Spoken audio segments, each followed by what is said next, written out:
آج کی گفتگو شروع کرنے سے پہلے میں کانوں کو ہاتھ لگانا چاہتا ہوں۔ کانوں کو ہاتھ اس لیے لگا رہا ہوں کہ ہمیں ہر وقت اللہ تعالیٰ سے ڈرنا چاہیے اور غرور نہیں کرنا چاہیے، اس لیے کہ ISI کے سابق سربراہ لیفٹیننٹ جنرل ریٹائرڈ فیض حمید کے بارے میں جو ایک ملٹری کورٹ کا فیصلہ آیا ہے وہ یہ بتاتا ہے کہ جو غرور ہے اس کا سر ہمیشہ نیچا ہوتا ہے۔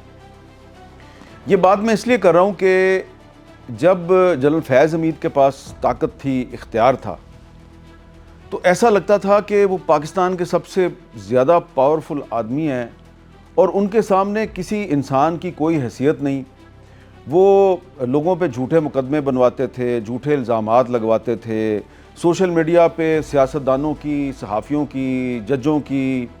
کردار کشی کرواتے تھے، ہیومن رائٹس ایکٹیوسٹ جو ہیں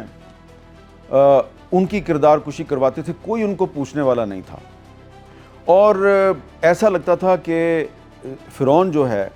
وہ دوبارہ زمین پر پیدا ہو گیا ہے۔ لیکن جو بھی انسان طاقت اور اختیار ملنے کے بعد اپنے آپ کو چھوٹا موٹا فرعون یا چھوٹا موٹا دنیاوی خدا سمجھنا شروع کر دیتا ہے، اس کو جنرل فیض کے انجام سے سبق سیکھنا چاہیے اور کانوں کو ہاتھ لگانا چاہیے، کیونکہ جنرل فیض تھا جو وہ پاکستان کے ایک بہت ہی اہم سیکیورٹی ادارے کا سربراہ تھا، لیکن اس نے اس سیکیورٹی ادارے کی سربراہی کے دوران جو اپنے اختیارات ہیں ان کو جس طریقے سے استعمال کیا، اس سے پاکستان کو بہت نقصان ہوا۔ اب آپ یہ سوچ رہے ہوں گے کہ میں اتنی بڑی بڑی باتیں کیوں کر رہا ہوں۔ یہ بڑی بڑی باتیں میں آج پہلی دفعہ نہیں کر رہا، یہ باتیں تو جب جنرل فیض ISI کے سربراہ تھے میں اس وقت بھی کرتا تھا اور اس کے نتائج بھی میں نے بھگتے۔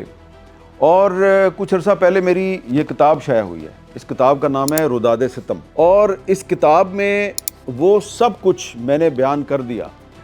جنرل فیض کے بارے میں بھی اور بہت سے باقی لوگوں کے بارے میں بھی جو اپنے آپ کو اختیار اور طاقت ملنے کے بعد فرعون سمجھتے ہیں۔ اور یہ جو مقدمہ تھا جنرل فیض کے خلاف، یہ کرپشن کا ایک چھوٹا سا مقدمہ تھا، ابھی ان پر